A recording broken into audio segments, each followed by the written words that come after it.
तो चलिए अब उत्तराखंड सीधे आपको ले चलते हैं, जहां पर स्वर्ण जयंती समारोह में मुख्यमंत्री पुष्कर सिंह धामी संबोधित कर रहे हैं। क्या कुछ कह रहे हैं, सुनिए। प्रतिनिधि उच्च शिक्षा निदेशक प्रोफेसर जानकी पवार जी, मोहन नेगी जी, ब्लॉक प्रमुख महेंद्र सिंह राणा जी, प्रशांत बचवान जी, जंग बहादुर रावत जी, भंडारी जी, ब्लॉक प्रमुख अर्जुन कंडारी जी, दीपक भंडारी जी, अमित नेगी जी एवं मंचासीन हमारे सभी पदाधिकारीगण, सभी प्रतिनिधिगण, विद्यालय के सभी हमारे शिक्षकगण और इस कार्यक्रम में पधारे सभी मेरे बड़े बुजुर्ग, सभी उपस्थित माताएं, बहनें, मेरे सभी नौजवान साथियों, प्रिय छात्र एवं छात्राओं, उपस्थित पत्रकार मित्रों, छायाकार बंधुओं, मैं सबसे पहले तो आज भक्त दर्शन राजकीय स्नातकोत्तर महाविद्यालय के 50 वर्ष पूरे होने पर आप सबको बहुत बधाई देता हूं, बहुत शुभकामनाएं देता हूं। विद्यालय परिवार को भी बहुत शुभकामनाएं देता हूं। आज के इस अवसर पर मैं विद्यालय की 50 वर्ष की ऐतिहासिक यात्रा में अपना अमूल्य योगदान देने वाले समस्त विद्यालय के गुरुजनों का, उन सभी को मैं प्रणाम करता हूं कि उनकी मेहनत, उनके परिश्रम से विद्यालय की ऐतिहासिक यात्रा विद्यालय ने तय की है। भाइयों बहनों, मैं ऐसा मानता हूं कि विद्या एक ऐसी चीज है जो बिना गुरु के प्राप्त नहीं होती है। गुरु ही मानव जीवन को प्रकाश एवं उन्नति से अलौकिक करने का काम, सशक्त बनाने का काम, अपने पैरों पर खड़ा होने का एक माध्यम अगर कोई हम सबको प्रदान करता है तो गुरु करता है, विद्या करती है। शायद कबीरदास जी ने भी ठीक कहा है, गुरु बिन ज्ञान न उपजे, गुरु बिन मिले न मोक्ष, गुरु बिन लगे न सत्य को, गुरु बिन मिटे न दोष। यानी कि गुरु के बिना कोई भी रास्ता संभव नहीं होता है। इसलिए मैं इस अवसर पर राजनीति, साहित्य, शिक्षा, पत्रकारिता और सामाजिक जीवन में अपना अप्रितम मार्ग स्थापित करने वाले भक्त दर्शन जी को, जिन्होंने 4 बार लोकसभा का प्रतिनिधित्व किया, भारत सरकार के मंत्री के नाते उन्होंने संपूर्ण देश को अपनी सेवा देने का काम किया और इस साथ ही एक राजनीति के क्षेत्र में रहते हुए भी एक उदाहरण प्रस्तुत किया कि 62 वर्ष की आयु में, अभी दिलीप रावत जी मुझे बता रहे थे कि 62 वर्ष की आयु में ही उन्होंने राजनीति को छोड़ भी दिया। एक आदर्श रूप में उन्होंने जितने काम हो सकते थे उन सभी कामों को किया। मैं उनको इस अवसर पर मैं उनको भावपूर्ण अपनी श्रद्धांजलि व्यक्त करता हूं। उनके परिवार के लोगों को, उनकी बिटिया यहां पर आई थी, उन सबको मेरे हाथों आयोजकों ने सम्मानित करवाया।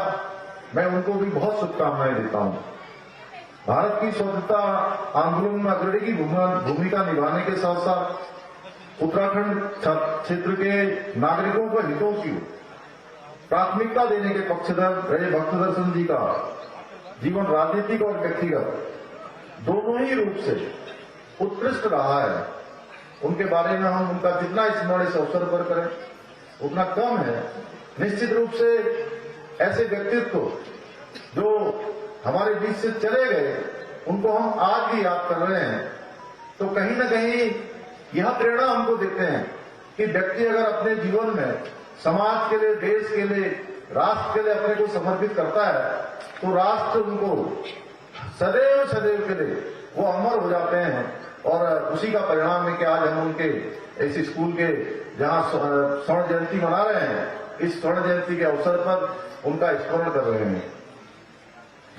इस राजकीय महाविद्यालय का नामकरण ऐसी महान विभूति के नाम से किया जाना विराट व्यक्तित्व को हम सब की तरफ से एक सूक्ष्म श्रद्धांजलि है। भाइयों बहनों, इस महाविद्यालय के शिक्षकों और विद्यार्थियों ने जिस प्रकार से भक्त दर्शन जी के कामों को आगे बढ़ाने का काम किया है वह अद्वितीय है। उसकी जितनी प्रशंसा की जाए उतनी कम है। मैं आप सबकी पूरी पूरी प्रशंसा करता हूं।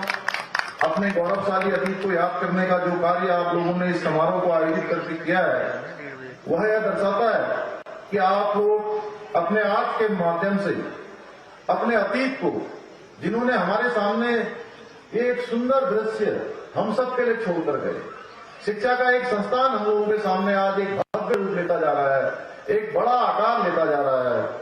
ये कहीं न कहीं उनके किए हुए कार्यों को सच्ची श्रद्धांजलि है और हम उनको श्रद्धांजलि देना चाहते हैं। अपने प्रारंभिक काल से ही इस महाविद्यालय ने राष्ट्र निर्माण और प्रगति हेतु योग्य मानव संसाधनों को निर्मित करने का कार्य किया है। इस महाविद्यालय से निकलने वाले विद्यार्थी सामाजिक कल्याण के लिए सामाजिक क्षेत्रों में, राजनीतिक क्षेत्रों में, शिक्षा के क्षेत्रों में निरंतर कार्य करते आए हैं। और मुझे अभी मंच पर प्राचार्य जी ने और दिलीप रावत जी ने बताया कि इस महाविद्यालय से, जहां हमारे राज्य के मुख्यमंत्री तीरथ सिंह रावत जी जो अभी सांसद हैं और त्रिवेंद्र सिंह रावत जी जो हमारे मुख्यमंत्री रहे, दोनों ही लोगों ने यहां से पढ़ाई की है। निश्चित रूप से यह विद्यालय अपने आप में एक अलग प्रकार की छवि इसकी पूरे प्रदेश में और देश में जाएगी आने वाले समय में। सेना और पुलिस प्रशासन में भी अद्वितीय कार्य करने वाले अनेकों अधिकारी यहां से निकले हैं। इस महाविद्यालय से निकले हुए विद्यार्थियों ने हमेशा समाज को आगे बढ़ाने का काम किया है, समाज निर्माण का काम किया है। भाइयों बहनों, आज के इस अवसर पर इस महाविद्यालय से आप सभी ने देश और प्रदेश के विकास हेतु अपने दायित्वों का पालन किया है। उसी प्रकार आज हमारे देश के यशस्वी प्रधानमंत्री मोदी जी के नेतृत्व में एक आने वाले भविष्य की नींव रखी जा रही है। एक यशस्वी भारत बनाने का काम उनके माध्यम से हो रहा है। आदरणीय प्रधानमंत्री जी के नेतृत्व में आज देश के अंदर जहां संस्कृति के संरक्षण का ऐतिहासिक कार्य किया जा रहा है, वहीं भारत की युवा पीढ़ी, अभी अभी हमने आजादी का अमृत महोत्सव मनाया है। आजादी की 75 साल पूरे होने पर पूरे देश के अंदर अनेकों कार्यक्रम आयोजित किए गए। ऐसे कार्यक्रमों में हमने जहां आजादी के लिए जिन्होंने अपनी जवानी दी, अपनी जिंदगानी दी, अपने आप को लगाने का काम किया, खपाने का काम किया, उन सभी का हमने स्मरण किया। वहीं ऐसे नाम बेनाम नाम जो हम सबके सामने नहीं आ पाए, उन सबको भी इस आजादी के अमृत महोत्सव में हमने याद किया। वहीं जहां हमने अपनी उपलब्धियों को स्मरण किया, वहीं आगे के लिए भी संकल्प लिया है। माननीय प्रधानमंत्री मोदी जी के नेतृत्व में जो युवा भारत बनना है, युवाओं के भविष्य का निर्माण होना है, इसको हमने अमृत काल की संज्ञा दी है। और इस अमृत काल में ये 2022 से लेकर 2047 तक का कालखंड हमारे लिए बहुत ही महत्वपूर्ण कालखंड है, जिसमें भारत का निर्माण होना है। और भारत इन 25 सालों में दुनिया को दिशा देने वाला भारत बनेगा, दुनिया का नेतृत्व करने वाला भारत बनेगा। भाइयों बहनों, थोड़ा सा हम अगर उस कालखंड की याद करें कि 2014 से पहले का भारत, उस समय भारत वैश्विक मंचों पर अपने हितों की बात नहीं कर पाता था, दुनिया की आंखों में आंखें डालकर बात नहीं कर पाता था। हमारी पहचान हो गई थी एक डब्बू भारत, पिछलग्गू भारत, अपने हितों की भी बात न कर पाने वाला भारत।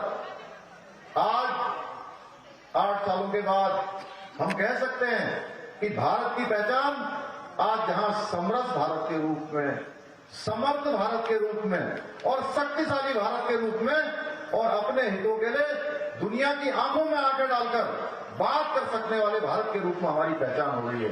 भाइयों बहनों, आप सबको याद होगा पिछले दिनों रूस यूक्रेन युद्ध चल रहा था। रूस यूक्रेन युद्ध के समय में हमारे पूरे देश के भी हजारों हजार बच्चे जो वहां पर शिक्षा ग्रहण कर रहे थे, विभिन्न संस्थानों में पढ़ रहे थे, उनको जब वापस आना पड़ा, हमारे उत्तराखंड के बच्चे भी थे, हमारे बेटे बेटियां भी वहां पर थी, जब उनको वापस आना पड़ा तो अपने हाथ में वहां बच्चों ने, हमारे देश के बच्चों ने तिरंगा अपने कंधे पर लिया और यूक्रेन सीमा से सीधे गेरों बाहर आ गए।